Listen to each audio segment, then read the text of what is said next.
BPSC final answer की जारी किया है और इसके बाद कुछ सब्जेक्ट ऐसे हैं जिसमें बहुत बड़ी संख्या में मेन पेपर में आंसर की चेंज हुआ है। कहीं 5, कहीं 6, कहीं तो 10 से ऊपर जो मेन सब्जेक्ट है उसमें क्वेश्चन का आंसर चेंज किया गया है। कुछ क्वेश्चन डिलीट भी किए गए हैं। इसके अलावा आज के समाचार पत्र में जो कुछ खास खबर छापा गया है कि आखिर एक एक नंबर पे बहुत अधिक अभ्यर्थी हैं। ये भी एक समस्या हो रही है मेरिट लिस्ट को फाइनल करने में। अब कट ऑफ ऊपर नीचे होगा, क्या कुछ कंडीशन बनने वाला है, एक एक बिंदु पे हम लोग चर्चा करेंगे। आप लोग से निवेदन है कि वीडियो को लाइक ज़रूर कर लीजिएगा, जो साथी है वहाँ तक शेयर ज़रूर कीजिएगा और चैनल से अगर नहीं जुड़े हैं तो सब्सक्राइब ज़रूर कर लीजिए। कल रात सभी सब्जेक्ट का आंसर की एक तरह से कह लीजिए 2 बार ऑब्जेक्शन लेने के बाद पहला प्रोविजनल, दूसरा प्रोविजनल, उसके बाद फाइनल आंसर की जारी कर दिया गया है। और देखिए अब ये आंसर की चेंज नहीं होने वाला है। अभी भी कुछ अभ्यर्थी हैं जो ये कह रहे हैं कि कुछ आंसर ये होना चाहिए, कुछ आंसर वो होना चाहिए। तो देखिए ऐसे लोगों से मैं निवेदन करूंगा कि अगर आप इफ़ बट खोजते रहेंगे तो ज़िंदगी भर कुछ ना कुछ समस्याएं होती रहेगी। और अगर आप जाकर के बीपीएससी ऑफिस में हल्ला गुल्ला करेंगे तो हो सकता है कि आपके रिजल्ट पे असर पड़े। हो सकता है कि रिजल्ट जो कि बहुत नज़दीक है, अगले कदम रिजल्ट आने वाला है, लेकिन उस पर असर पड़ सकता है। इसलिए मैं निवेदन करूंगा कि अब जो भी आंसर की फाइनल है इसको फाइनल मान लिया जाए। देखिए इतना सारा सब्जेक्ट है, 43 सब्जेक्ट है और हर में अगर आप चाहते हैं बिल्कुल एरर फ्री हो जाए तो कहीं ना कहीं थोड़ा न थोड़ा गुंजाइश की संभावना हमेशा बनी रहती है। और इसके अलावे भी हर कोई अपने हिसाब से पढ़ता है तो हर किसी को लगता है कि हमारे हिसाब से तो आंसर ये होना चाहिए। लेकिन मैं आप लोग से यही रिक्वेस्ट करूंगा कि बीपीएससी को अब रिजल्ट जारी करने दिया जाए। बीपीएससी पे रिजल्ट रोकने के लिए अब कम से कम अभ्यर्थी की तरफ से कोई ऐसा नुक्स नहीं निकालिए, अभ्यर्थी ऐसा कोई काम ना करें कि बीपीएससी को और समय लेना पड़े। क्योंकि जो समय लिया गया है इसके पीछे बीपीएससी का भी कहना है कि कहीं ना कहीं अभ्यर्थियों का ही ऐसा मांग था, इसलिए हम ऐसा कर रहे हैं जिसमें कि हमें समय लग रहा है।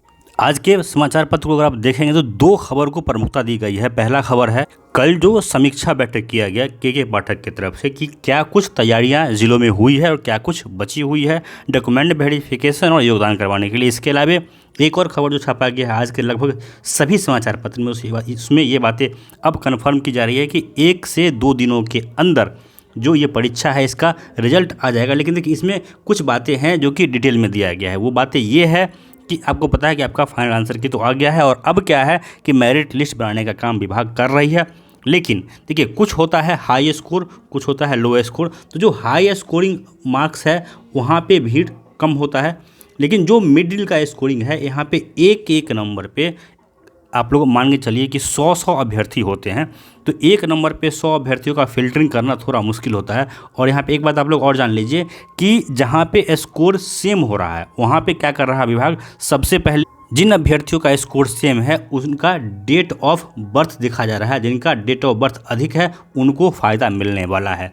तो अगर आपका भी डेट ऑफ बर्थ अधिक है तो आप ये मान के चलिए कि अगर सेम स्कोर पे आप आ रहे हैं तो वहाँ पे आपको वरीयता दी जाएगी। इसके अलावा एक और फ़ायदा यहाँ पे अभ्यर्थियों को हो रहा है कि जिनका भी नाम ए अल्फ़ाबेट से है या बी से या सी है उनको भी वरीयता मिल रही है। यानी कि अगर मान के चलिए कि 2, 4, 5 ऐसे अभ्यर्थी होते हैं जिनका स्कोर भी सेम हो रहा है और डेट ऑफ बर्थ भी सेम हो रहा है, उसके बाद देखा जाएगा कि उनका नाम में किसका नेमिंग में अल्फ़ाबेट पहले आता है। ये देखिए कहीं ना कहीं यहाँ पे आपका लक यहाँ पे काम करता है कि नेमिंग अल्फ़ाबेट में, जैसे अगर किसी का नाम ए से है, किसी का नाम एक्स से तो कोई नाम होता ही नहीं है, जेड से है या फिर आर से है, एस से है या फिर किसी का नाम ए से है, तो ए वाले को यहाँ पे लक के हिसाब से कहिए तो फ़ायदा पूरी तरह से मिलता दिख रहा है। रिजल्ट लगभग तैयार है। कल आप लोगों को पता है कि कल संडे को भी आयोग खुला हुआ था और संडे को भी काम किया गया और इसी का नतीजा है कि आप लोग को देर रात तक रिजल्ट देखने को रिजल्ट नहीं फाइनल आंसर की देखने को मिल गया।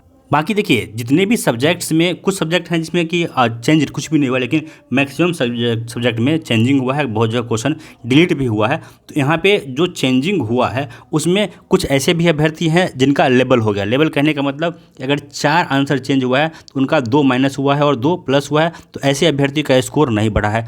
कुछ लोगों का है कि 1-2 नंबर बढ़ गया है, तो कुछ ऐसे भी अभ्यर्थी हैं जिनका 1-2 नंबर घट गया है। तो कहीं ना कहीं ओवरऑल अगर मिला करके देखा जाए तो जो पहले मैं प्रिडिक्ट कर रहा था कट ऑफ, यानी कि कंप्यूटर साइंस के लिए 55 के आसपास और जो एसएसटी है उसमें 65 के आसपास और बाकी सब्जेक्ट में जो आपका कैटेगरी कट ऑफ है उसके ही आसपास आपका कट ऑफ रहने वाला है। क्योंकि देखिए कोई खास ज़्यादा चेंज नहीं होगा, क्योंकि देखिए जो भी चेंजिंग हुआ है वैसा नहीं कि किसी एक अभ्यर्थी के साथ हुआ। जो क्वेश्चन डिलीट हो गया वो तो सबके लिए डिलीट हो गया, उसका तो कोई वैल्यू ही नहीं रहा। अगर उसका एक नंबर मिलेगा तो सबको मिलेगा, अगर नहीं काउंट होगा तो किसी काउंट नहीं होगा, तो वैसे उसको तो आप मेरिट से बाहर ही कर दीजिए।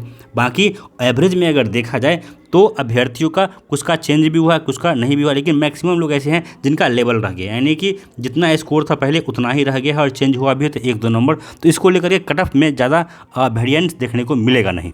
जो कट ऑफ पहले रहने वाला था कहीं ना कहीं 1-8 नंबर हो सकता है कि ऊपर नीचे हो, तो आप लोग अपने आप को उस हिसाब से देख सकते हैं कि आप सेफ हैं या फिर आपको थोड़ा सा मुसीबत है। मैं तो यही दुआ करूँगा कि सबका रिजल्ट हो, सब जो भी सिलेक्टेड का लिस्ट आने वाला उसमें सबका नाम आए। बाकी देखते हैं कि रिजल्ट को लेकर के तैयारी पूरी है, अब रिजल्ट कब आता है ये देखने वाली बात है। क्योंकि देखिए बीपीएससी, मैंने कल भी कहा था आप लोगों से कि पूरी तरह से सीक्रेसी मेंटेन कर रहा है कि हमारा कोई भी अपडेट लीक ना हो। दोस्तों इस वीडियो में इतना ही, आप लोग से निवेदन है वीडियो को लाइक कर लीजिए, चैनल को सब्सक्राइब कर लीजिए। धन्यवाद।